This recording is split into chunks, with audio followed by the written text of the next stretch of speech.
चलिए हम अब शुरू करते हैं, स्टार्ट करते हैं। हम इससे पहले हमने ऑलरेडी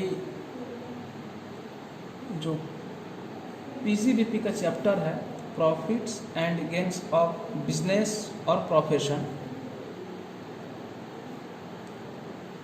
ये चैप्टर हम ऑलरेडी स्टार्ट किए थे और मैंने आपको कई सारे जो बेसिक बात होती है मैं बताया था। ये सारा चीज़ मैंने आपको बताया था। हमें डील क्या करना है सेक्शन 28 से लेकर सेक्शन 44 तक, ये सारे सेक्शंस हमें डील करनी है। फिर उसके बाद मैंने बताया एक इनकम स्टेटमेंट बना के मैंने आपको दिखाया हमें काम क्या करना है। बेसिकली काम जो होता है इनकम टैक्स में बिजनेस से रिलेटेड या प्रोफेशन से रिलेटेड जो भी काम है, हमें कैसे बिजनेस हो या प्रोफेशन हो उसका इनकम कैसे कैलकुलेट किया जाएगा, हमने वो सारा चीज़ सीखा था। अब हमने बेसिकली बात क्या किए थे मैं किताब से भी दिखा देता हूँ, ठीक है। हमने क्या करनी है बच्चे, देखिए बेसिकली हमें करना क्या है, ये रहा आपके सामने किताब। अब ये प्रोफार्मा है for computation of income under the head profits and gains of business और प्रोफेशन, ठीक है। हाँ सर ठीक है। तो ये प्रोफार्मा है बेसिकली किस तरह से profits and gains of business और प्रोफेशन जो होता है कैलकुलेट होता है। मैंने आपको बोला इस जगह पे यहाँ जो बच्चे नेट प्रॉफिट आता है, ये जो नेट प्रॉफिट है, ये जो नेट प्रॉफिट हमने कैलकुलेट किया था, ये हो सकता है जो पर्सन है, हो सकता है इंडिविजुअल, हो सकता है एचयूएफ, हो सकता है फर्म, हो सकता है कंपनी, ये जो भी पर्सन्स हैं इनका अपना अपना तरीका होता है इनकम स्टेटमेंट बनाने का। जैसे कि फर्म का अपना तरीका है, कंपनी का अपना तरीका है, वैसा इंडिविजुअल का अपना तरीका है। इनका अपना अपना तरीका होता है फाइनेंशियल स्टेटमेंट कैसे बनाएंगे। बट इनकम टैक्स का अलग तरीका है। ये जो एक्सपेंसेस सब रिकॉर्ड करते हैं कौन, जो अपने तरीके से, या कंपनीज एक्ट का मान लीजिए, वो तो शेड्यूल 3 के हिसाब से बनाते हैं। शेड्यूल 3 में जिस तरह से फाइनेंशियल स्टेटमेंट का फॉर्मेट दिया हुआ है उसी तरीके से बनाते हैं। बट मान लीजिए यहाँ पर जो हम एक्सपेंसेस रिकॉर्ड करते हैं, salary, advertisement, depreciation, other expenses, ये कंपनीज एक्ट के हिसाब से यहाँ पे हम रिकॉर्ड कर लेते हैं। लेकिन इनकम टैक्स में ये बात दोबारा से रिपीट कर रहा हूँ, इनकम टैक्स का जो रूल है वो हो सकता है ये खर्चा को कम रिकॉर्ड करने के लिए बोले, हो सकता है ज़्यादा भी रिकॉर्ड करने के लिए बोले, कोई भी खर्चा हो। मैं बता रहा हूँ एक बेसिक सा चीज़ कि ये इनकम टैक्स का रूल है। तो इसका मतलब हम जो ये इंडिविजुअल एचयूएफ या फर्म या कंपनी या जो भी association of person, body of individual, local authority जो फाइनेंशियल स्टेटमेंट बनाते हैं उनका तरीका वो अपने हिसाब से बनाते हैं। लेकिन इसी नेट प्रॉफिट को हमें क्या करना है, बेस लेकर क्या करना है, कुछ एक्सपेंसेस ऐड करने हैं, कुछ एक्सपेंसेस लेस करने हैं, मतलब एडजस्टमेंट करना है। और उसी तरह कुछ इनकम को ऐड करना है, कुछ इनकम को लेस करना है। अब हमें ये देखना होगा कौन सा इनकम को ऐड करना है और कौन सा इनकम को लेस करना है, ठीक है। अब बच्चे, अब मैं किताब से दिखा देता हूँ, सही रहेगा। देखिए यहाँ पर net profit as per statement of profit and loss, जो प्रॉफिट एंड लॉस में जो नेट प्रॉफिट दिया होगा वो नेट प्रॉफिट को हम लोग यहाँ पे लिखेंगे।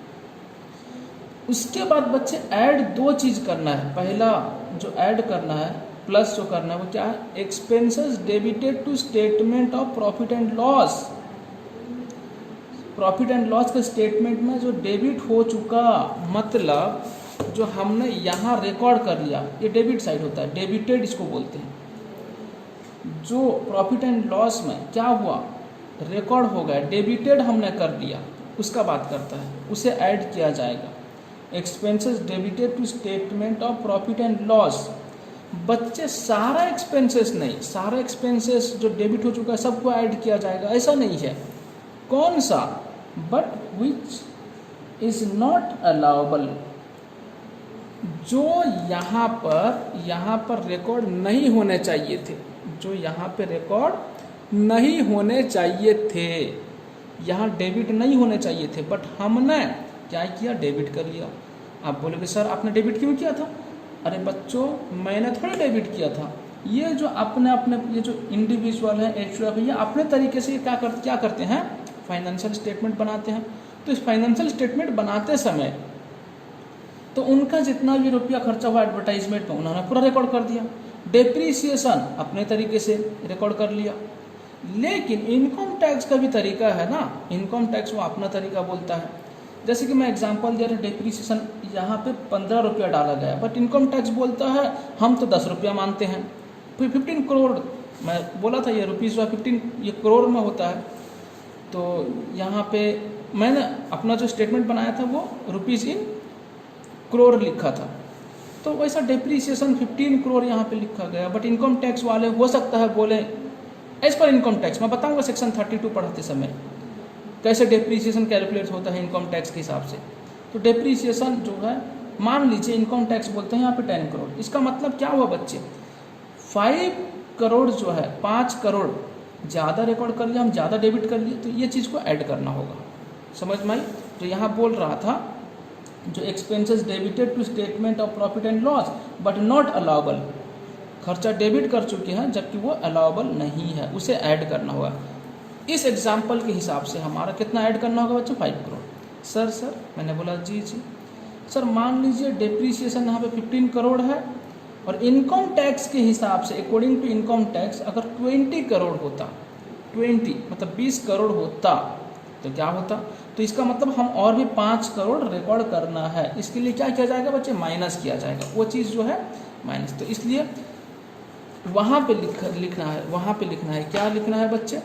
एक्सपेंडिचर अलाउबल, जो खर्चा अलाउबल है as deduction but not debited to statement, debit हुआ नहीं statement of profit and loss में, जो डेबिट हुआ नहीं, डेबिट होना चाहिए, अलाउबल है बट डेबिट हुआ नहीं, उस चीज़ को हमें लेस करना है। समझ में? हाँ सर समझ में। तो उसके बाद में जो इधर का बात बोला था यहाँ का, तो क्या बोला? यहाँ बोला ऐड क्या होगा? जो डेबिट हो चुका लेकिन डेबिट नहीं होना चाहिए, not allowable, expenses not allowable, वो ऐड होगा। एक्सपेंसेस जो अलाउबल है बट हमने डेबिट नहीं किया, नॉट डेबिटेड, ये क्या होगा? लेस होगा। ये 2 खर्चा का बात बोल दिया, 2 एक्सपेंसेस। समझ में आई बात? उसके बाद अब आते हैं बच्चे इनकम में आते हैं। उसी तरह इनकम का बात यहाँ पे देख लो, कुछ इनकम हम यहाँ पे रिकॉर्ड कर लिए थे जो बिजनेस का इनकम नहीं है, या हो सकता है वो इनकम पूरा का पूरा एग्जेम्प्ट भी हो, जैसे कि डिविडेंड का बात बोला था, डिविडेंड एग्जेम्प्ट होता है नॉर्मली, इंडियन कंपनी से अगर मिली है डिविडेंड वो एग्जेम्प्ट होता है। अभी अमाउंट का लिमिट मैंने बोला था 10 लाख का। तो बच्चे कुछ इनकम यहाँ पे हो सकते हैं, इनकम तो है, टैक्सेबल इनकम है, लेकिन वो बिजनेस का सोर्स का इनकम नहीं है। किसका सोर्स का इनकम नहीं है? बिजनेस का सोर्स का इनकम नहीं है, बट यहाँ पे रिकॉर्ड हो चुका है। हम उसे क्या करेंगे? डिसअलाउ मानते हैं, बिजनेस का इनकम में इंक्लूड नहीं किया जाएगा।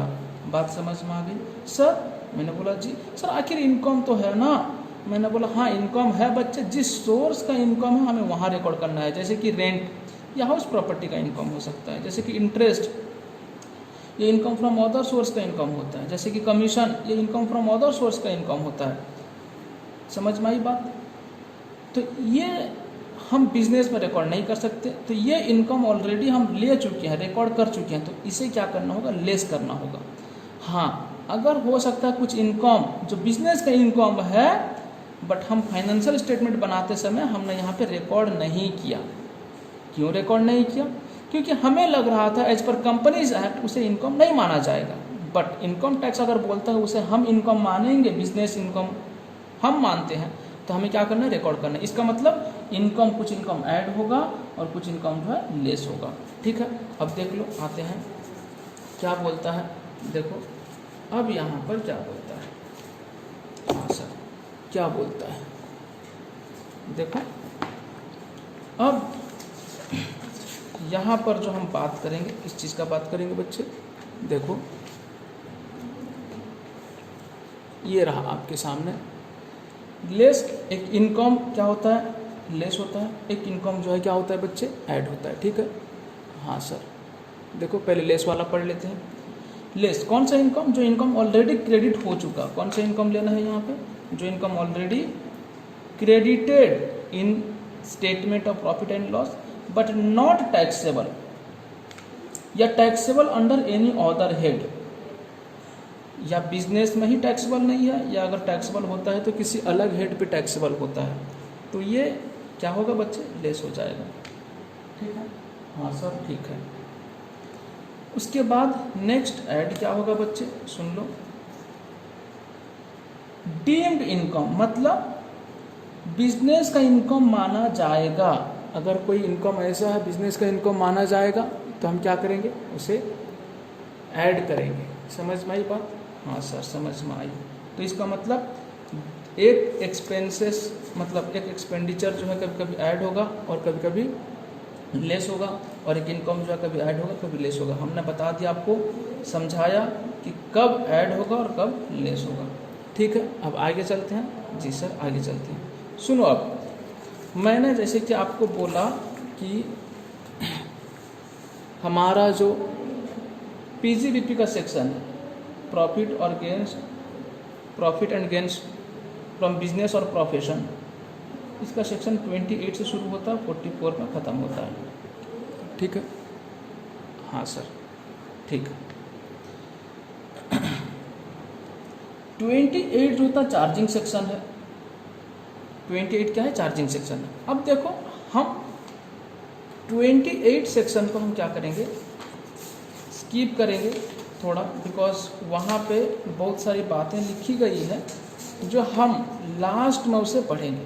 यहाँ पे ऐसा सेक्शन 28 में क्या बोलता है, income chargeable under this head, कौन कौन सा इनकम चार्जेबल होंगे इसी हेड में। ठीक है, ये बात बोला।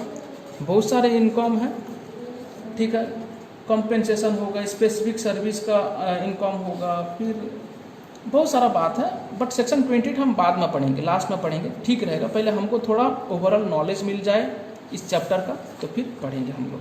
ठीक है, हाँ सर। तो और भी बहुत सारी बातें हैं, जैसे कि स्पेकुलेटिव बिजनेस किसे बोला जाता है, बहुत सारा बात है। तो हम चलते हैं, मुद्दे पर आते हैं। सेक्शन 29 क्या बोलता है देखो। ठीक है, ये रहा आपके सामने सेक्शन 29। सेक्शन 28 जो होता है चार्जिंग सेक्शन है, मैं सेक्शन 29 पढ़ रहा हूँ। 29 क्या बोलता है, computation of profits and gains from business और प्रोफेशन। कंप्यूट कैसे किया जाएगा, हाउ टू कंप्यूट, ये बोलता है सेक्शन 29 बोलता है। ठीक है, सेक्शन 29 क्या बोलता है, the profits and gains of business और profession are to be computed in accordance with the provisions contained in section 30 to 43D। ये सेक्शन 30 से लेकर 43D तक जो सेक्शन दिया गया है, उसी सेक्शन जो सेक्शन 30 से लेकर सेक्शन 43D बोला गया है, उस सेक्शन से जो बात हमको सीखने को मिलेगा, या उस सेक्शन में जो भी बातें प्रोवाइड की गई हैं, उस सेक्शन को मानते हुआ हमें क्या करना है, कंप्यूट करना है। क्या कंप्यूट करना है, प्रॉफिट्स और गेन्स जो भी है, बिजनेस का हो या नहीं तो प्रोफेशन का हो, हमें कंप्यूट कर लेनी है। बात समझ में आई? जी सर समझ में आई। अब देखो और एक बात यहाँ पर क्या बोलता है बता देता हूँ। तो यहाँ पर जो दिया गया computation of profit and gains from business और प्रोफेशन 29 में क्या बोलता है, सेक्शन 30 से लेकर 37 तक का जो बात है वो एडमिसेबल डिडक्शन, मतलब सेक्शन 30 से लेकर 37 में लिखा गया जो बात, वो सारा का सारा हम खर्चा क्लेम कर सकते हैं। 30 से लेकर 37 तक एडमिसेबल डिडक्शन मतलब डिडक्ट कर सकते हैं। समझ में आई? हमको डिडक्शन अलाउबल है, ये अलाउबल डिडक्शन है। 30 से लेकर 37 में जो भी बातें लिखी गई है, जो डिसअलाउबल है मतलब डिसअलाउ है, मतलब कुछ खर्चे हैं हम डिडक्शन नहीं ले सकते, कुछ खर्चे हैं हम डिडक्शन क्लेम नहीं कर सकते, वो सेक्शन 40 में लिखा गया है। और कुछ एक्सपेंसेस और payments not deductible in certain circumstances. मतलब क्या बोला, सेक्शन 40A में क्या बोलता है कि एक्सपेंसेस और payment not deductible in certain circumstances, मतलब कुछ कुछ सर्कमस्टांसेस हैं, कुछ कुछ जगह पे हमें एक्सपेंसेस हो या पेमेंट हो वो डिडक्टेबल नहीं है। कुछ कंडीशंस वहाँ पे बोला जाएगा, वो कंडीशन अगर फुलफिल करता होगा तो डिडक्शन अलाउबल है, या पेमेंट जो किए आप खर्चा क्लेम कर सकते हो, या नहीं तो अगर वो कंडीशन फुलफिल नहीं किए तो खर्चा क्लेम नहीं कर सकते। हम सब चीज़ को पढ़ेंगे। फिर उसके बाद क्या रहा, प्रॉफिट चार्जेबल टू टैक्स। कुछ कुछ प्रॉफिट वहाँ पे दिए गए हैं, वो टैक्स पे चार्जेबल होगा, बिजनेस का इनकम माना जाएगा, वो सेक्शन 41 में लिखा है। फिर अदर प्रोविजंस भी हम पढ़ेंगे, जैसे 43, 44, 44AB, 44AD, 44AE, और फिर अदर प्रोविजंस भी है। ये सारा प्रोविजंस को मानते हुआ हमें क्या करना है, कंप्यूट करना है। क्या, प्रॉफिट यानी तो गेंस किसका, बिजनेस का, यानी तो प्रोफेशन का कंप्यूट करना है। अब आते हैं जो एडमिसेबल डिडक्शन बोला था सेक्शन 30 से लेकर 37, एक एक करके हम सल्टाते हैं। ठीक है, सारी बात को आप ध्यान से समझेंगे। देखो सेक्शन 30 में क्या बोलता है, सेक्शन 30 पे बोलता है rent, rates, taxes, repairs and insurance for buildings. किसका बोला, ये ध्यान से याद रखना, सेक्शन 30 किसका बोलता है, ये 5 चीज़ बोलता है, rent, rates, taxes, repairs and insurance. किसका, बिल्डिंग का। ध्यान से, यहाँ बिल्डिंग का बोला, फॉर बिल्डिंग बोला ना, हम बिल्डिंग का ही समझेंगे। यहाँ प्लांट एंड मशीनरी का नहीं बोला है, फर्नीचर का नहीं बोला है कि रेंट, टैक्सेस, रिपेयर्स, इंश्योरेंस अगर दिए फर्नीचर का या प्लांट एंड मशीनरी का, उसका क्या होगा, अभी मत पूछिए, आएगा, हम उसकी बातें देखेंगे। लेकिन यहाँ बिल्डिंग लिखा तो हम बिल्डिंग का ही समझेंगे। ठीक है, मैं इसका बात समझा देता हूँ। अगर हमने rent, rates, taxes, repairs and insurance for building, ये सब खर्चे हैं बच्चे। अगर इस तरह का खर्चा बिल्डिंग के लिए अगर आप करते हो, या जो एसएससी है जो बिजनेस करता है वो अगर पे करता है या खर्चा करता है तो डिडक्शन अलाउबल है। लेकिन ये जिस बिल्डिंग के लिए खर्चा करनी है तो बिल्डिंग जो है बिजनेस पर्पज़ के लिए यूज होता होगा, समझ में आई, बिजनेस पर्पज़ के लिए यूज होता होगा। अगर बिल्डिंग आपका पर्सनल पर्पज़ के लिए यूज कर रहे हैं, या घर का जो बिल्डिंग है घर के लिए यूज हो रहा है, तो वहाँ पर ये सारा डिडक्शन जो है अलाउबल नहीं होगा। आप घर का कभी इनकम कैलकुलेट करते हो, क्या करते होंगे, लेकिन इनकम टैक्स का पर्पज़ से थोड़ी कैलकुलेट करते हैं, नहीं। यहाँ जो बिजनेस के लिए बिल्डिंग जो यूज कर रहे हैं तो उसी का बात बोला है। सर मैंने बोला जी सर, बिल्डिंग खुद का बिल्डिंग या जो रेंट में लिया होगा। अरे कैसे कैसे नालायक की बात करते हो आप, यहाँ रेंट दिया है तो बिल्डिंग खुद का थोड़ी है, नहीं। रेट्स, टैक्सेस दे रहा है, रिपेयर्स या इंश्योरेंस इस तरह का अगर है तो बिल्डिंग को अगर आपने रेंट में लिया है। लेकिन हाँ, अगर अपना भी बिल्डिंग है, अपना बिल्डिंग का अगर इंश्योरेंस प्रीमियम पे कर रहे हो, बिल्डिंग का भी इंश्योरेंस किया जाता है, जनरल इंश्योरेंस। रिपेयर्स अगर करते हो, बिल्डिंग खुद का बिल्डिंग है और वो बिल्डिंग जो है बिजनेस या प्रोफेशन में आप यूज करते हो, क्या कर रहे हो आप, बिजनेस या नहीं तो प्रोफेशन में यूज करते हो, तब जो है ये खर्चा अलाउबल होगा, आप खर्चा क्लेम कर सकते हो। उसके बाद मैं और एक बात बता देता हूँ, सुनिए। रिपेयर्स जो है ये जो हो सकता है ह्यूज अमाउंट आपने इनकड़, आप मतलब आपका जो ज़्यादा भारी मात्रा में अमाउंट खर्चा हो। अब रिपेयर्स कभी कभी कैपिटल एक्सपेंडिचर होता है, कभी कभी रेवेन्यू एक्सपेंडिचर होता है। बच्चे डिडक्शन का जो बात बोलता है ना, वो सब क्या होना चाहिए, रेवेन्यू एक्सपेंडिचर का बात करता है। किसका बात करता है, रेवेन्यू। सर मैंने बोला जी सर, मान लीजिए ये एक एसएससी है, ये एक बिल्डिंग है, ठीक है सर। मैंने बोला हाँ ठीक है सर, ये बिल्डिंग को इसने रेंट में लिया हुआ है, रेंट में लिया हुआ है। मैंने बोला ठीक है, रेंट में लिया हुआ है। सर ये बिल्डिंग जो यूज करता है ना, ये रेंट तो पे करता है, लेकिन ये बिल्डिंग का कुछ पार्ट जो है ख़राब हो गया था, बिल्डिंग का कुछ हिस्सा जो है, पार्ट ऑफ द बिल्डिंग, उसे रिपेयर्स चाहिए था, ठीक है। मैंने बोला ठीक है सर, जब ये जो टेनांट है, बिजनेस पर्सन है, एसएससी है, ओनर को बोला बिल्डिंग का, भाई बिल्डिंग का रिपेयर्स होना मांग रहा है, बिल्डिंग का रिपेयर्स चाहिए तो आप कर दीजिए। ओनर बोले आप कर लो, मुझे नहीं करना। तो इसने क्या किया, 10,000 रुपया खर्चा किया। समझ में? तो क्या ये रिपेयर्स भी डिडक्शन अलाउबल है? हाँ सर, अलाउबल है। समझ में आई बात?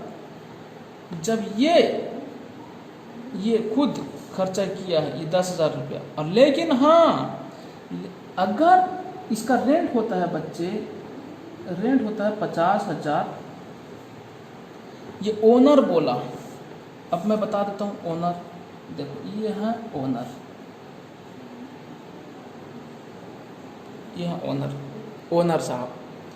तो इन्होंने क्या किया, बोला कि ठीक है आप खर्चा कर दो, रिपेयर्स कर लो, जब आप मुझे रेंट देंगे ना उससे ये 10,000 रुपया जो है डिडक्शन करके देना। इसका मतलब क्या माना गया बच्चे, ये 10,000 रुपया ये एसएससी खर्चा किया या ओनर खर्चा किया है? तो क्या माना जाएगा, ओनर खर्चा किया है।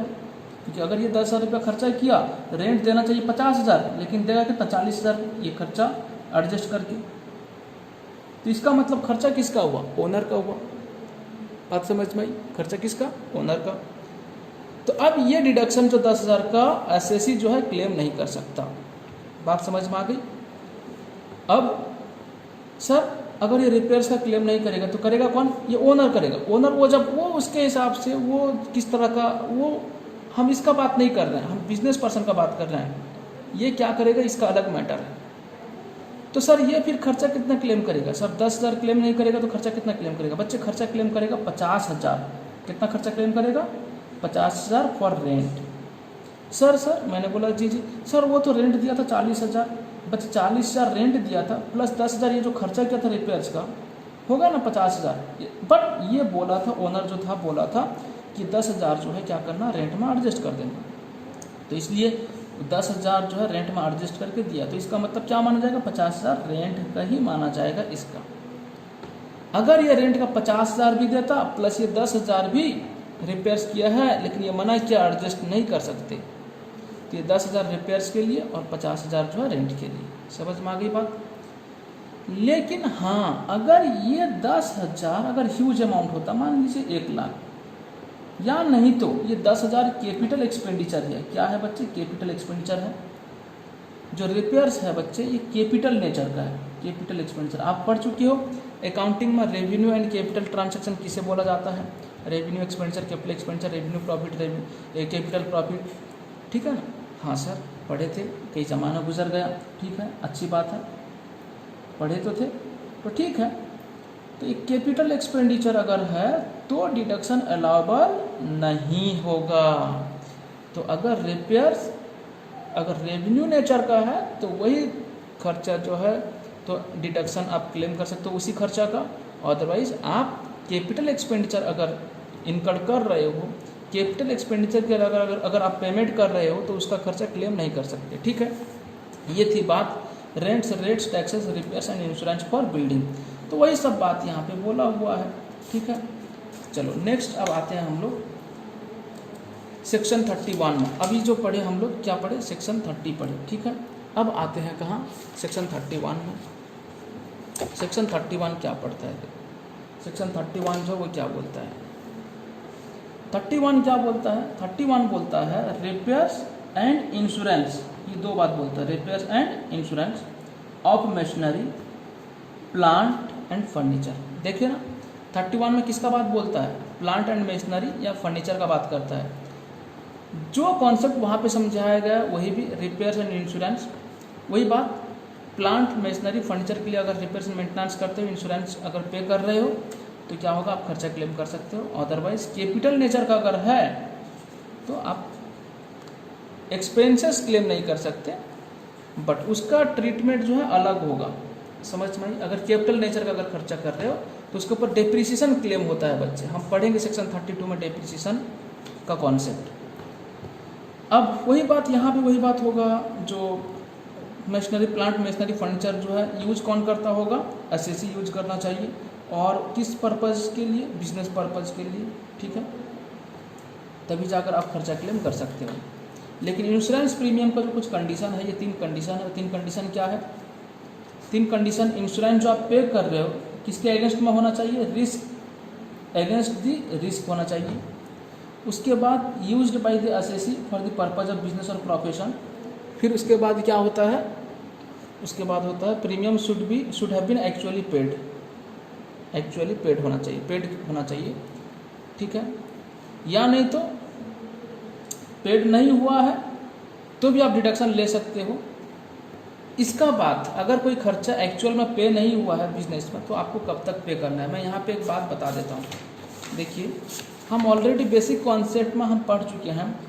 जो इनकम टैक्स जो इनकम टैक्स होता है, इनकम टैक्स इसका कुछ फॉर्म होता है बच्चे, इसका फॉर्म होता है, ठीक है। पढ़ेंगे हम लोग सेक्शन 139 में हम लोग पढ़ेंगे इसका बात, सब बहुत दूर है, ठीक है ना। हाँ, अभी 30 पढ़ रहे हैं, 31 पढ़ रहे हैं, चिंता मत कीजिए। सेक्शन 139 भी पढ़ेंगे, एक टाइम आएगा। तो वहाँ पर इनकम टैक्स रिटर्न जो होता है फाइल कैसे किया जाता है, इनकम टैक्स का फॉर्म जो है वो कैसे भर्ती किया जाता है, फॉर्म कैसे फिलअप करके वो फॉर्म फिर सबमिट करना पड़ता है इनकम टैक्स डिपार्टमेंट को, और इनकम टैक्स पे भी करना पड़ता है। बच्चे इनकम टैक्स पे करने का ना डेट होता है, एक है बच्चे 31 जुलाई है, और एक होता है 30 सितंबर, और एक 30 नवंबर भी है। बट ज़्यादातर हम इसका बात करते हैं, ये तो इंटरनेशनल ट्रांजैक्शन वाले का बात है। आपको भी कभी बोला था मैंने, बेसिक कॉन्सेप्ट में मैंने बोला था, ठीक है। जब भी आप इनकम टैक्स पे कर रहे हो, आपका ये 3 डेट में से कोई एक डेट होगा। ये डेट का तो छोड़िए, इंटरनेशनल ट्रांजैक्शन वाले हैं, ये तो नॉर्मल जो बुक्स ऑफ अकाउंट्स मेंटेन करते हैं और ऑडिट करवाते हैं उनके लिए ये डेट है। जो ऑडिट नहीं करवाते, जो बुक्स ऑफ अकाउंट्स मेंटेन ही नहीं करते और ऑडिट ही नहीं करवाते, उनके लिए 31 जुलाई है। तो अब देखो, हमारा एक साल होता है, एक होता है फाइनेंशियल ईयर और एक होता है असेसमेंट ईयर, ठीक है बच्चे। फाइनेंशियल ईयर मान लीजिए ये 1/4, मान लीजिए क्या है 1/4, ठीक है, बता देता हूँ 1/4 2018, अब 19 चल ले लेना, हमारा 19-20 जबकि फाइनेंशियल ईयर हम ले लेते हैं 1/4 2019 से 31 मार्च 2020, यह फाइनेंशियल ईयर। यहाँ आप जितना सारा इनकम करते हो, जो भी आप बिजनेस या प्रोफेशन में जो भी एक्टिविटी करते हो, आपको इस साल में टैक्स पे करना है। ये फाइनेंशियल ईयर का इनकम जो होता है उसका टैक्स जो पे करना होगा वो इस साल होगा। कब? 1/4/2020 से 31 मार्च 2021। ये जो एक है ये फाइनेंशियल ईयर हो गया आपका क्या 19 और 20, और असेसमेंट ईयर जो हो गया आपका क्या 20 और 21, ठीक है।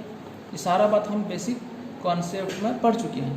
अब यहाँ पर जो ये 20-21 इसी साल के अंदर डेट सब आते हैं। 31 जुलाई आएगा, फिर 30 सितंबर आएगा, फिर 30 नवंबर आएगा। तो यहाँ अगर कोई खर्चा आपका ड्यू है, हम क्या पढ़ रहे हैं, ये इंश्योरेंस का जो प्रीमियम है, यहाँ जो हम देखें कि जो इंश्योरेंस प्रीमियम होता है इसका एक कंडीशन क्या है, ये पेमेंट बेसिस पे टैक्स, मतलब पेमेंट बेसिस पे क्या होगा, अलाउबल होगा, खर्चा आप क्लेम कर सकते हो, ठीक है। लेकिन ड्यू बेसिस पे भी खर्चा क्लेम कर सकते हो अगर आपका अकाउंटिंग सिस्टम जो है वो मर्केंटाइल अगर है। मर्केंटाइल का मतलब क्या, कैश और क्रेडिट दोनों सिस्टम चल रहा है।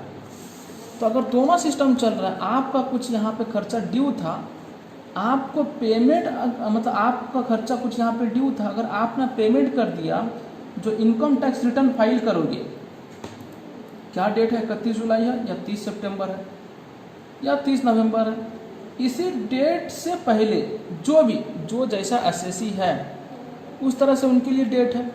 ये डेट से पहले अगर आपने पे कर दिया, जो खर्चा यहाँ पे ड्यू था आपका, कुछ भी खर्चा हो, अगर आपका ड्यू था, रिटर्न फाइल से पहले अगर आपने पे कर दिया तो वो खर्चा जो है अलाउबल रहेगा, अदरवाइज वो भी खर्चा नहीं तो डिसअलाउ कर दिया जाएगा। समझ में आई बात? हाँ सर, आगे चलो। तो अब ये गया आपका क्या, सेक्शन 31 गया, जो रिपेयर्स एंड इंश्योरेंस का बात करता था, किसका, प्लांट मशीनरी फर्नीचर का।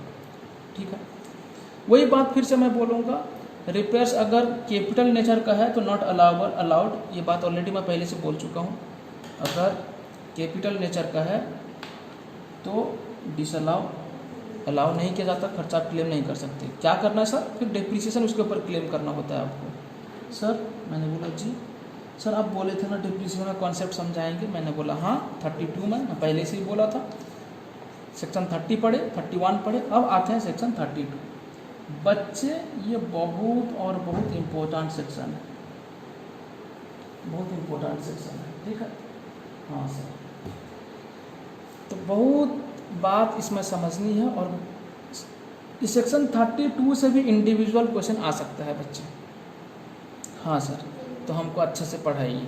मैंने बोला ठीक है, मैं तो अच्छे से पढ़ाऊँगा, आप कितना अच्छे से याद रख पाते हो। मैं तो बोला हूँ स्टार्टिंग का क्लास में, इनकम टैक्स का प्रोविज़न समझना और इम्प्लीमेंट करना उसमें कमाल नहीं है, प्रोविज़न्स को याद रखना और इम्प्लीमेंट करना उस पर कमाल है। चलो ठीक है, अब आते हैं बच्चे, ये डेप्रिसिएशन जो चार्ज होता है वैल्यू ऑफ कैपिटल एसेट के ऊपर। सर कैपिटल एसेट बोले तो बिल्डिंग, प्लांट मशीनरी, लैंड। मैंने बोला हाँ बच्चे आपने सही समझा, लेकिन एक बात याद रखेंगे, कैपिटल एसेट जो दो प्रकार का होता है, एक होता है बच्चे, एक होता है क्या, टेंजेबल, एक होता है इंटेंजेबल।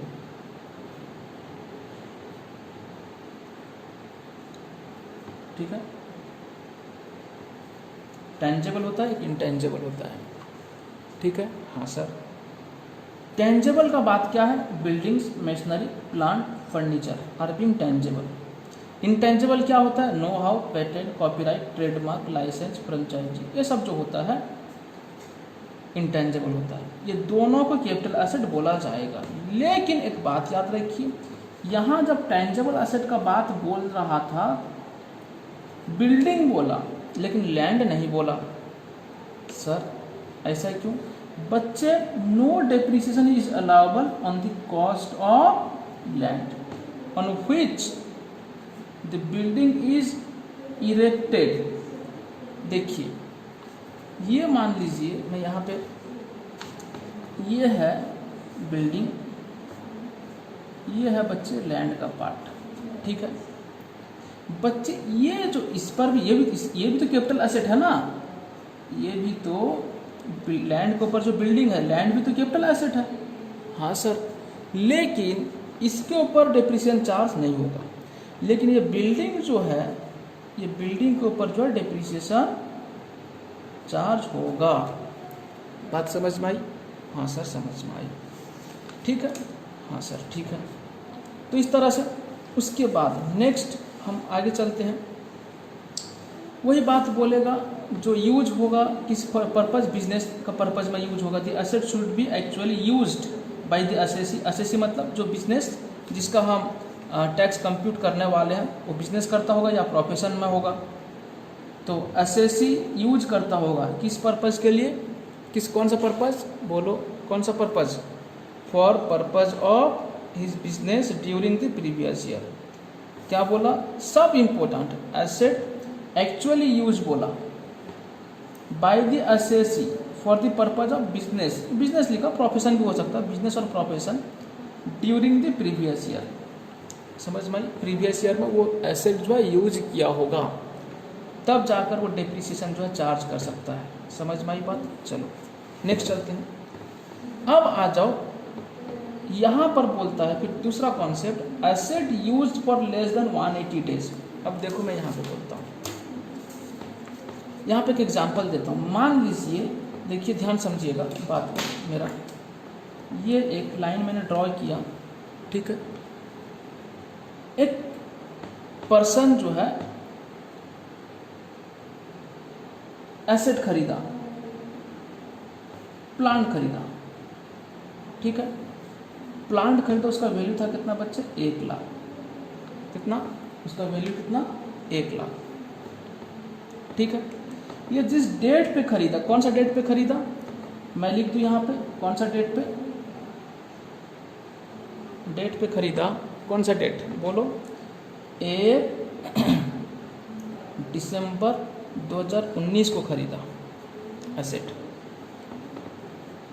तो अब 1/4/2019 स्टार्टिंग और यहाँ पे ख़त्म हो जाता है 31 मार्च 2020।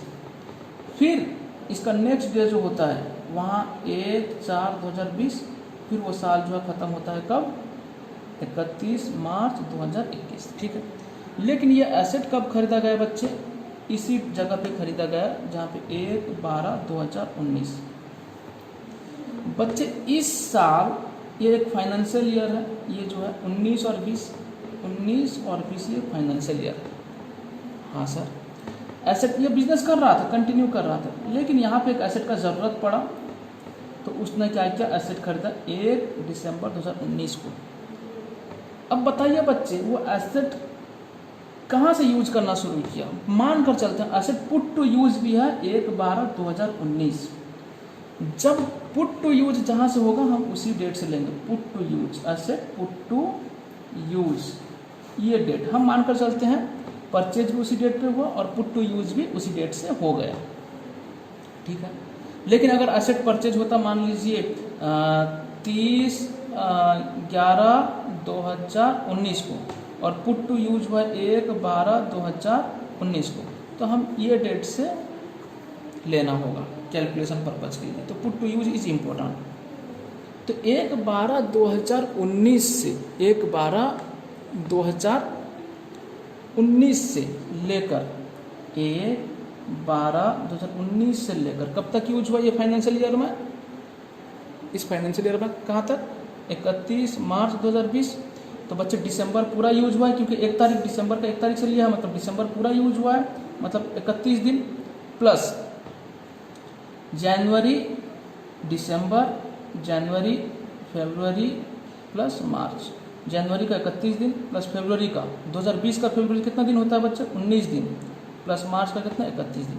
टोटल कितना दिन हुआ हिसाब कर लो, 1 2 1 3 9 3 कितना होता है 12, 3 1 4 2 6 3 9 3 12, तो 122 दिन यूज हुआ है, 122 डेज यूज्ड। अगर कोई एसेट एक फाइनेंशियल ईयर में 180 दिन से कम यूज होता है, क्या लिखा देखो, द एसेट, यहाँ पे क्या लिखा था देख लो, asset used for less than 180 days. उसका कॉन्सेप्ट मैं समझा रहा हूँ। अगर कोई एसेट 180 दिन से कम यूज हुआ है तो क्या होगा, उस एसेट का डिप्रिसिएशन उसी फाइनेंशियल ईयर के लिए हाफ डिप्रिसिएशन चार्ज करना होगा। मतलब इस साल का डिप्रिसिएशन उसी प्लांट एंड मशीनरी के लिए क्या होगा, depreciation is equals to 1 lakh कितना होगा इंटू 15% इंटू हाफ। क्यों हाफ, क्यों ना, ये जो यूज हुआ है 122 डेज यूज हुआ है इसी फाइनेंशियल ईयर में। समझ में आई बात, हाँ सर समझ में आई। तो इसलिए वो एसेट का जो डिप्रिसिएशन कैलकुलेट किया जाएगा वो हाफ कैलकुलेट किया जाएगा। समझ में आई सर, ये 15% क्यों, 20% भी ले सकते थे, नहीं जी, प्लांट एंड मशीनरी के ऊपर 15% डिप्रिसिएशन चार्ज किया जाता है, जनरल रेट है ये, इसलिए मैंने 15% लिया।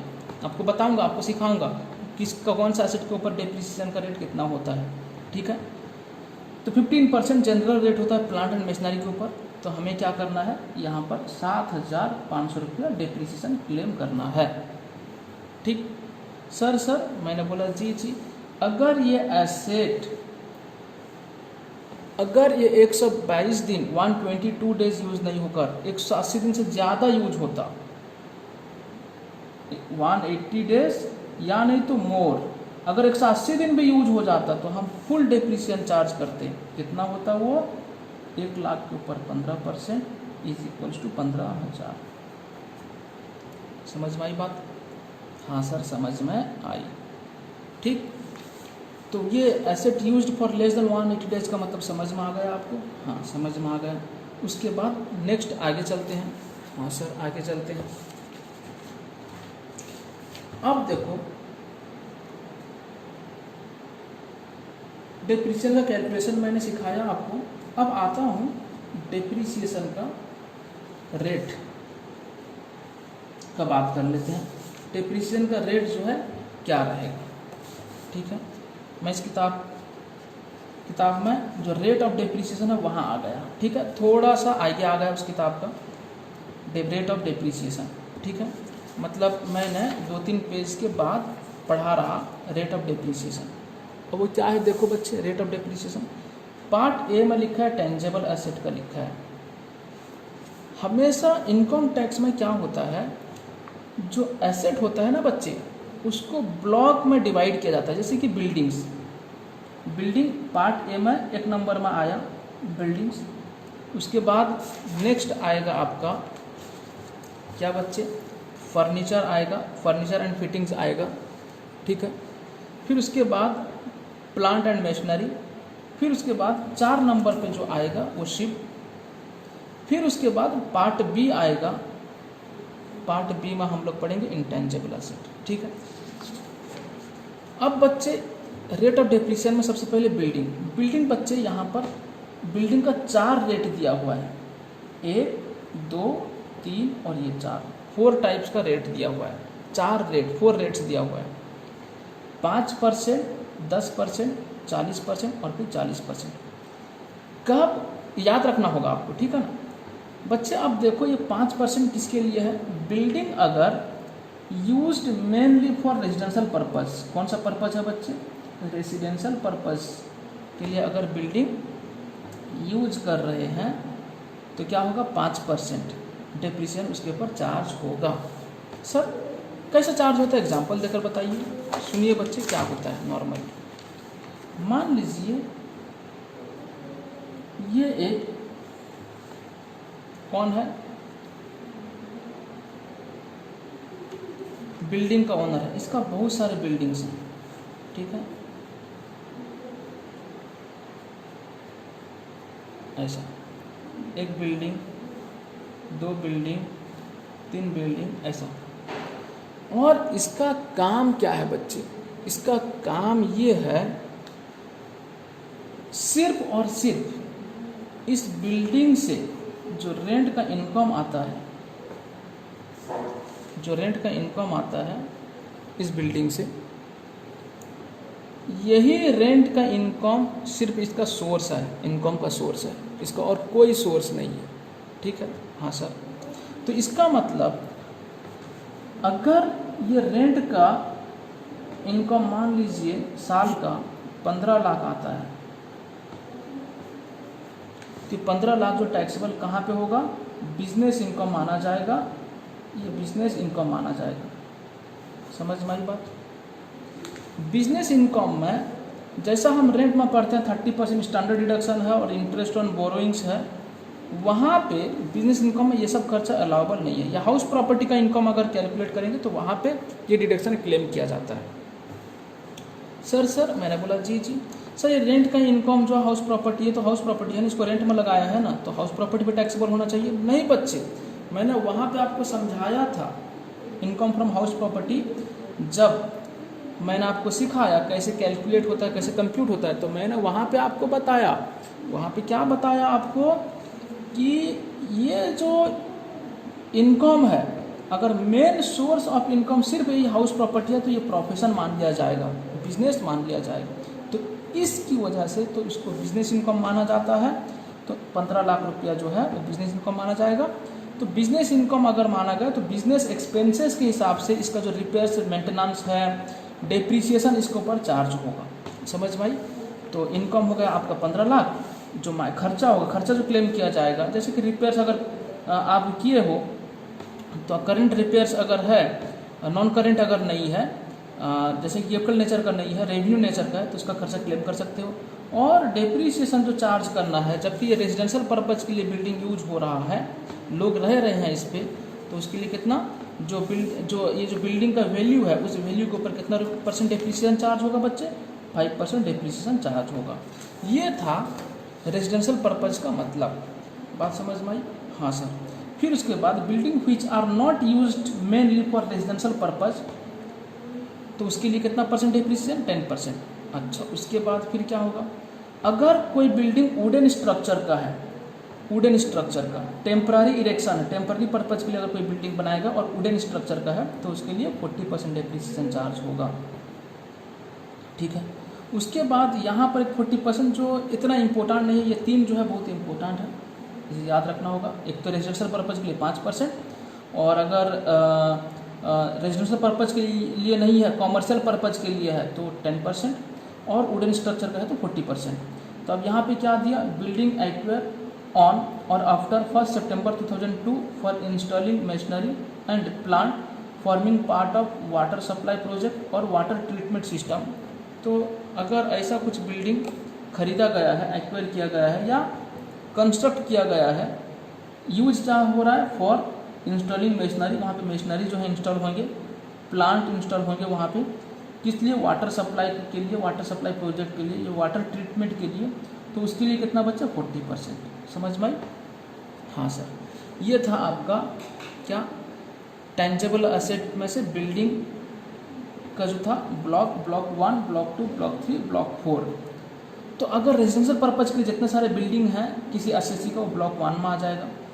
तो ब्लॉक याद रखना जरूरी नहीं है, ठीक है ना, तो आपको रेट याद रखना बहुत ज़रूरी है। ब्लॉक नहीं याद रहने से चलेगा, लेकिन कब किस पर्पज़ के लिए बिल्डिंग अगर यूज होता हो तो कितना रेट का डिप्रिसिएशन चार्ज किया जाएगा, वो याद रखना बहुत ज़रूरी है। ठीक है, हाँ सर। अब नेक्स्ट में आ जाओ, फर्नीचर एंड फिटिंग्स अगर है तो उसके लिए डिप्रिसिएशन क्या होगा और कितना होगा। ठीक है, हाँ चलो अब देखो आ गया, दिखा, हाँ सर दिखा। चलो, furniture and fittings including electrical fittings. Electrical fitting का मतलब होता है इलेक्ट्रिकल वायरिंग, स्विचेस, ये सब जो दिया है फर्नीचर एंड फिटिंग्स के लिए, फिटिंग्स का ये होता है 10%। उसके बाद 3 नंबर में प्लांट एंड मशीनरी का। प्लांट एंड मशीनरी का कुछ रेट याद रखना होगा आपको, बहुत सारा दिया हुआ है, इसका कम से कम 13 ब्लॉक 14 ब्लॉक्स होगा आपका। तो यहाँ पर जो 15% है ना, वो एक जनरल रेट है बच्चे, 15% जो है जनरल रेट है डिप्रिसिएशन का। जो प्लांट एंड मशीनरी के ऊपर मैंने अभी जो एग्जांपल लिया तो वहाँ पे 15% लिखा था, जो 15% है बच्चे वो जनरल रेट है। Motor car other than those used in a business of running them on hire, acquire और put to use on after 1 April 1990, उसके लिए 15% है। और चलो नेक्स्ट, मैं ये मोटर कार का बोला, जो अदर देन किसके लिए यूज होता होगा, ये जो बोला यहाँ पे बोला गया, ठीक है ना, कौन सा बिजनेस के लिए यूज होता होगा, used in the business of running them on hire, ठीक है ना। तो अगर मोटर कार है उसको अगर रेंट में देते हो, किसी को कोई हायर करता है और रेंट में लेता है, उसको चलाता है फिर ला के देता है, उसके लिए नहीं, वो मोटर कार नहीं, उसको छोड़कर बाकी जो मोटर कार्स हैं बिजनेस में, आपका बिजनेस में खुद का बिजनेस और खुद का मोटर व्हीकल्स हैं, मोटर कार्स हैं, उसके लिए 15% है।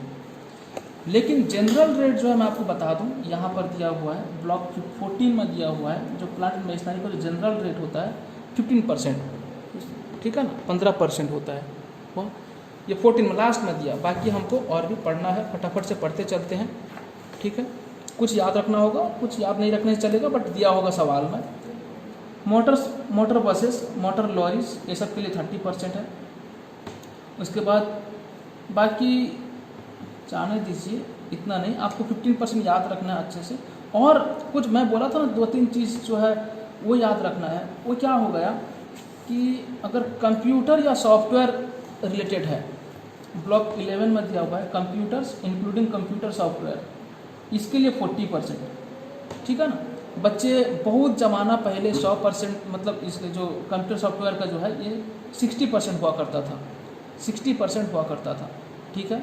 बट अभी क्या है, ये पुराना, बहुत पुराना हो गया। तो ये कंप्यूटर इंक्लूडिंग कंप्यूटर सॉफ्टवेयर, इसके लिए कितना है, 40%। अच्छा, उसके बाद बुक्स, जो एनुअल पब्लिकेशन वाला है, जैसे कि इनकम टैक्स, जीएसटी का बुक हो गया, जो एनुअल पब्लिकेशन होता है,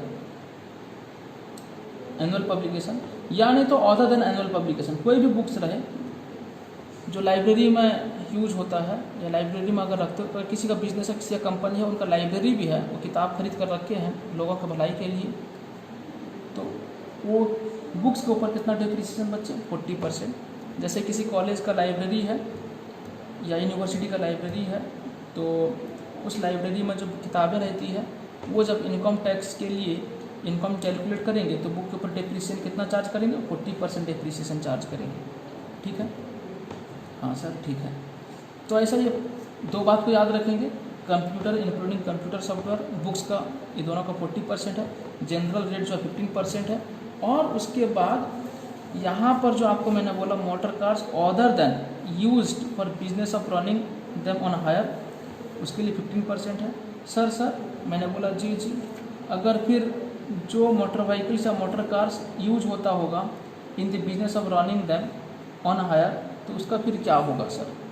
तो उसका क्या होगा बच्चे, उसका नॉर्मली जो होता है 40% डेप्रिसिएशन चार्ज करना। ठीक है, हाँ, तो हायर डेप्रिसिएशन उस पर चार्ज होगा तो कितना, 40%। ठीक है, हाँ सर आगे चलें। अच्छा, यहाँ पे 40% वो मैं ऐसे ही हायर अमाउंट बोल दिया, लेकिन यहाँ पे दिया हुआ है मोटर बसेस या मोटर कार का दिया हुआ था, यहाँ पे motor buses, motor lorries, motor taxis used in the business of running them on hire, तो उसके लिए 30% है। तो वही मोटर जो मतलब जो अगर मोटर कार्स हैं या मोटर बसेस हैं या बसेस जो हैं या नहीं तो लॉरीज है या टैक्सीज है, अगर आप यूज़ करते हो, किसी को रेंट में देते हो हायरिंग के लिए, business of running them on hire, तो उसके लिए कितना होगा, 30% होगा। तो हमने क्या याद रखा, एक 15% याद रखा जो मोटर कार्स अदर देन जो रनिंग देम ऑन हायर होता है उसके लिए 15%, या रनिंग देम ऑन हायर होता है 30%, और उसके बाद कंप्यूटर से रिलेटेड जितना भी है वो 40%, एनुअल पब्लिकेशन हो या अदर देन एनुअल पब्लिकेशन उसके लिए 40% होता है। फिर उसके बाद प्लांट एंड मशीनरी का जो जनरल रेट होता है वो 15% है। ठीक है, बाकी भी दिया हुआ है, आपकी किताब में भी दिया होगा और वहाँ पे पढ़ लेना इसका कितना रेट है नॉर्मली, ये रेट आपको याद रखना होता है। चलो अब आते हैं नेक्स्ट, जो शिप होता है बच्चे, शिप ओशन गोइंग शिप होता है तो 20%, ये सबका शिप का जितना सारी बात बोला है ये सबका क्या है, 20% है। देखिए ठीक है, शिप का कितना 20% है। अब आते हैं नेक्स्ट, कहाँ, इंटेंजिबल एसेट में आते हैं। ठीक है, कहाँ आते हैं, इंटेंजिबल एसेट में।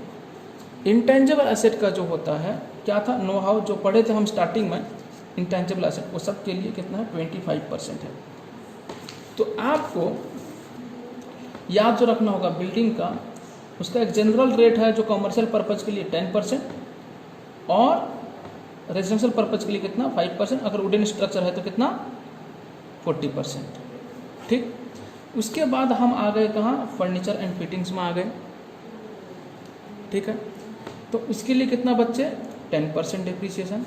फिर उसके बाद प्लांट एंड मशीनरी में आए, जनरल रेट जो होता है बच्चे 15%, और कंप्यूटर से रिलेटेड अगर है तो उसके लिए कितना बच्चे, कंप्यूटर से रिलेटेड है तो उसके लिए कितना होगा बोलो, उसके लिए होगा 40%, और शिप अगर है तो उसके लिए कितना होगा बोलो 20%, और इंटेंजिबल एसेट जो है उसके लिए कितना होगा 25%। ठीक है, ये सारा था डेप्रिसिएशन का रेट। ठीक है, उसके बाद नेक्स्ट रेट का हमने देख लिया। हाँ, ये इनकम टैक्स का पर्पज़ के लिए रेट सब दिया गया है, आपको ये रेट याद रखना होगा। ठीक है, उसके बाद हमने देखा कि डेप्रिसिएशन कैसे चार्ज किया जाता है, डेप्रिसिएशन कैसे कैलकुलेट किया जाता है, एक नॉर्मल डेप्रिसिएशन हमने सीखा बच्चे। अब आते हैं एडिशनल डेप्रिसिएशन, कहाँ आते हैं, एडिशनल डेप्रिसिएशन में आते हैं। ठीक है सर, ये एडिशनल डेप्रिसिएशन क्या होता है, सुनिए बच्चे। एडिशनल डेप्रिसिएशन अलाउ होगा डेप्रिसिएशन के साथ कुछ एक्स्ट्रा डेप्रिसिएशन, दो डेप्रिसिएशन, एक नॉर्मल डेप्रिसिएशन होता है, एक एडिशनल डेप्रिसिएशन होता है। एडिशनल डेप्रिसिएशन जो बोला है सिर्फ किसके ऊपर, ऑन प्लांट और machinery. Additional depreciation on plant और मशीनरी, यहाँ ऐसा नहीं बोला बिल्डिंग फर्नीचर इंटेंजिबल, ऐसा नहीं बोला, सिर्फ और सिर्फ एडिशनल डेप्रिसिएशन ऑन प्लांट और machinery acquired by an industrial undertaking. Industrial undertaking का मतलब क्या होता है बच्चे, अगर आपने प्लांट और मशीनरी खरीदा क्यों खरीदा भाई? एसएससी कौन सा बिजनेस में एंगेज हुआ है? By an SSC engaged in the business of manufacture और प्रोडक्शन ऑफ एनी आर्टिकल, कोई भी किसी भी आर्टिकल का प्रोडक्शन करे या मैन्युफैक्चर करे, और थिंग्स, और इन द बिजनेस ऑफ, ये इंपॉर्टेंट है बच्चे, इन the business of generation, transmission और डिस्ट्रीब्यूशन ऑफ पावर। अगर कोई भी एसएससी मैन्युफैक्चर या प्रोडक्शन करता हो, या नहीं तो वो एक ऐसा बिजनेस करता है जो पावर, इलेक्ट्रिसिटी पावर जो है जनरेट करता है, ट्रांसमिट करता है या डिस्ट्रीब्यूट करता हो, तो उनके लिए एक एक्स्ट्रा डेप्रीसिएशन है जिसको बोला जाता है एडिशनल डेप्रीसिएशन। उसका रेट है बच्चे 20%। कितना है? 20% रेट है। समझ में आई बात? कितना रेट है बच्चे? 20% रेट है उसका। ठीक, अब इसका और भी कई सारा बात है। अब देखो, जैसे कि हम नॉर्मल डेप्रीसिएशन में देखे थे, एक नॉर्मल डेप्रीसिएशन का बात पढ़ रहे थे, asset used for less than 180 days क्या होगा, हमने देखा क्या उसका हाफ डेप्रीसिएशन चार्ज होगा, 50% जो है डेप्रीसिएशन चार्ज होगा, हाफ डेप्रीसिएशन चार्ज होगा। उसी तरह एडिशनल डेप्रीसिएशन में भी वही बात है बच्चे।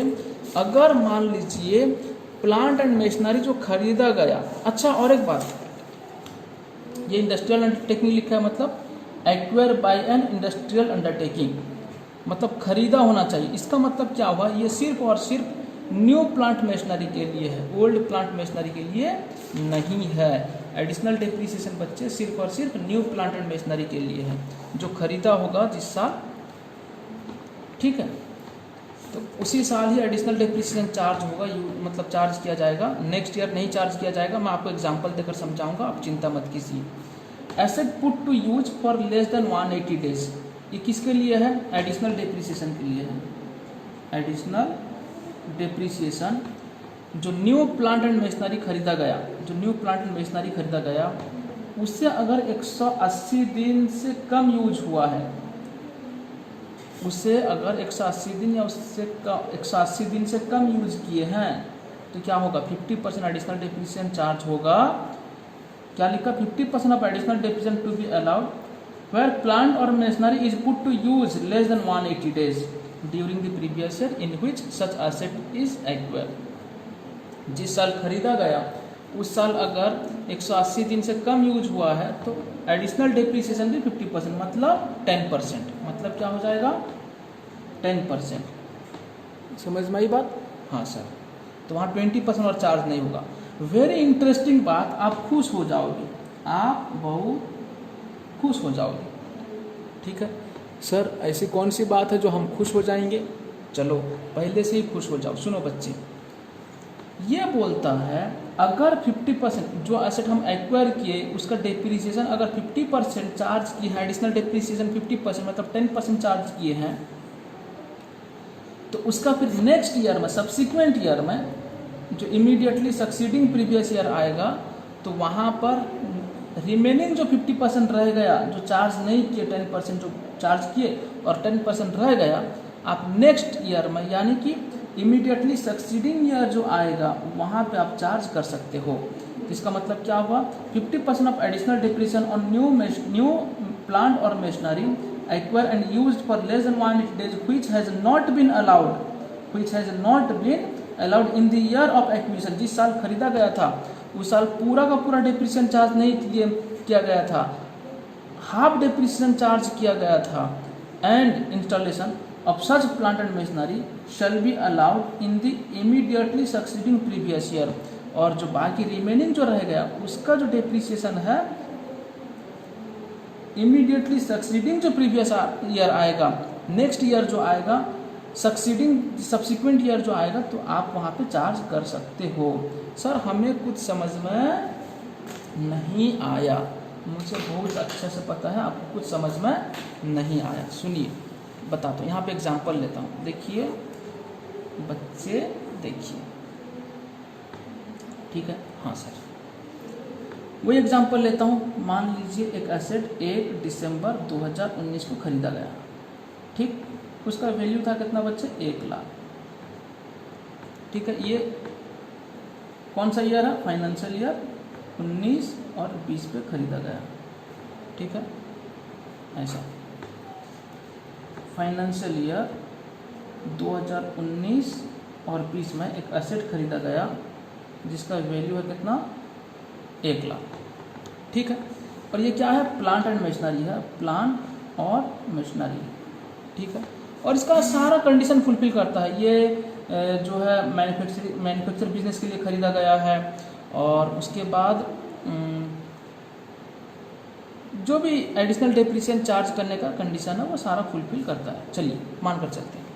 अब बच्चे इसका डेप्रिसिएशन कैसे कैलकुलेट किया जाएगा, देखिए फाइनेंशियल ईयर में डेप्रिसिएशन जो कैलकुलेट किया जाएगा वो कैसे किया जाएगा, ध्यान से देखना।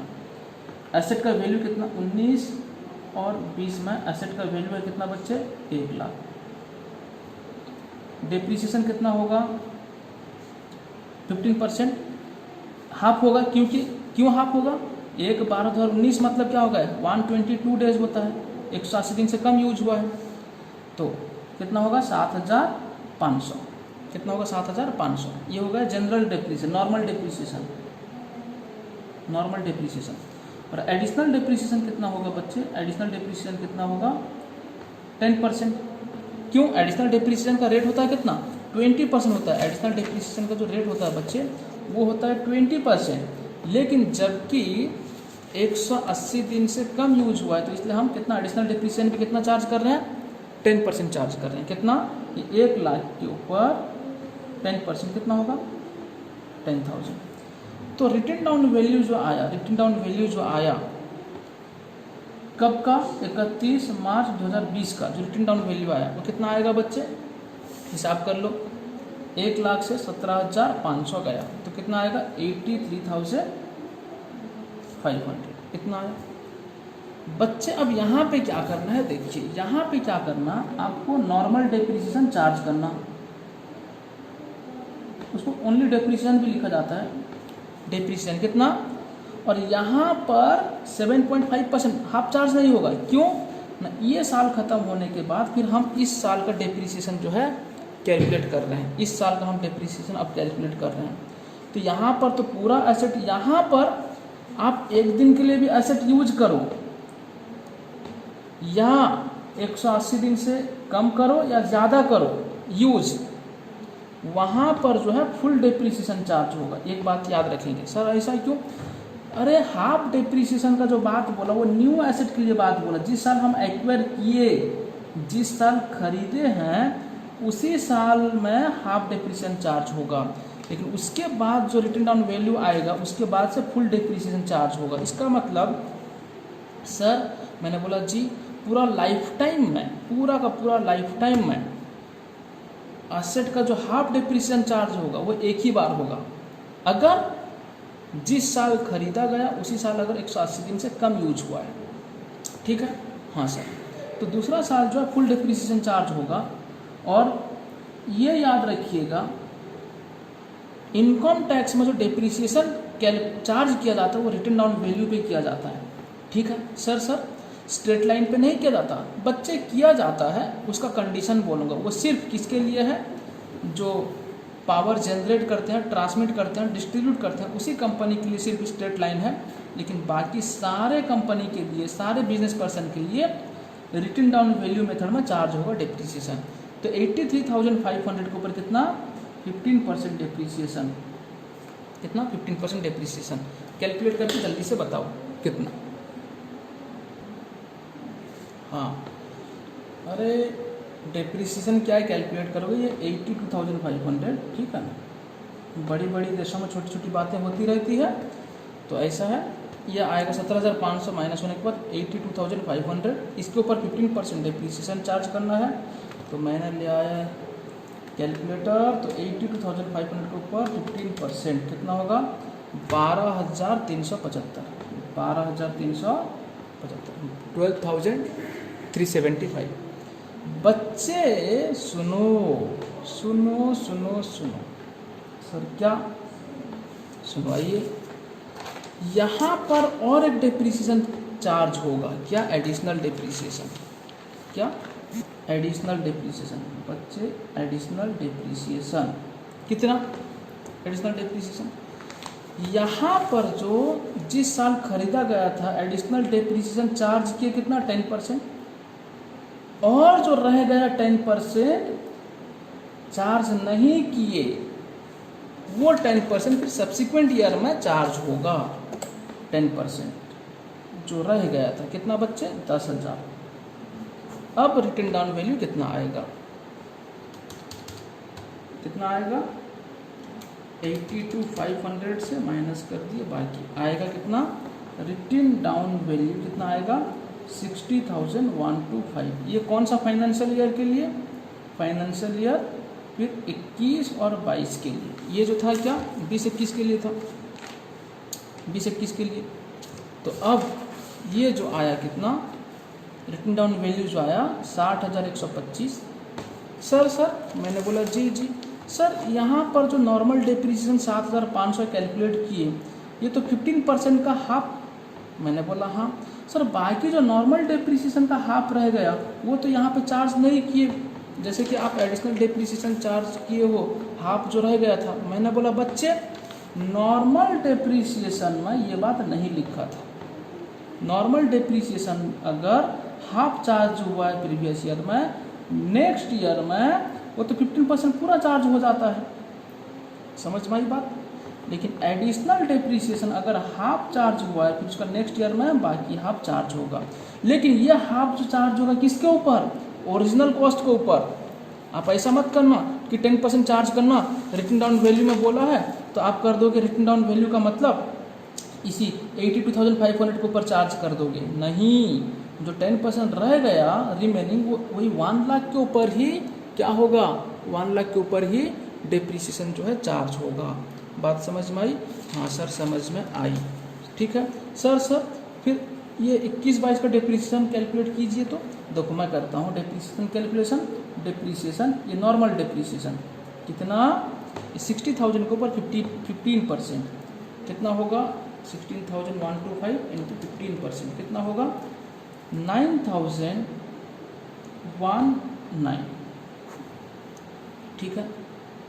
तो यहाँ पर और एडिशनल डेप्रिसिएशन जो है चार्ज नहीं करना। एडिशनल डेप्रिसिएशन चार्ज भी एक बार ही होता है जिस साल खरीदा गया हो। अगर उस साल पूरा डेप्रिसिएशन चार्ज नहीं हुआ है देन उसका नेक्स्ट ईयर में जो रह गया आधा डेप्रिसिएशन हाफ वो भी चार्ज करना, लेकिन उसके बाद में और डेप्रिसिएशन चार्ज नहीं होगा। यहाँ पर और एडिशनल डेप्रिसिएशन बच्चे चार्ज नहीं होगा, ठीक है। हाँ सर ठीक है।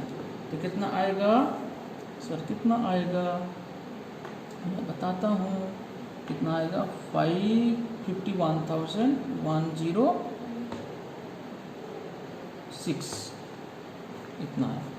फिर से इसके ऊपर डेप्रिसिएशन, फिर जो आएगा इसके ऊपर डेप्रिसिएशन, ठीक है। हाँ ऐसा समझ में आई डेप्रिसिएशन का कॉन्सेप्ट, डेप्रिसिएशन कैसे कैलकुलेट किया जाता है। फिर आगे का कहानी पढ़ेंगे हम लोग।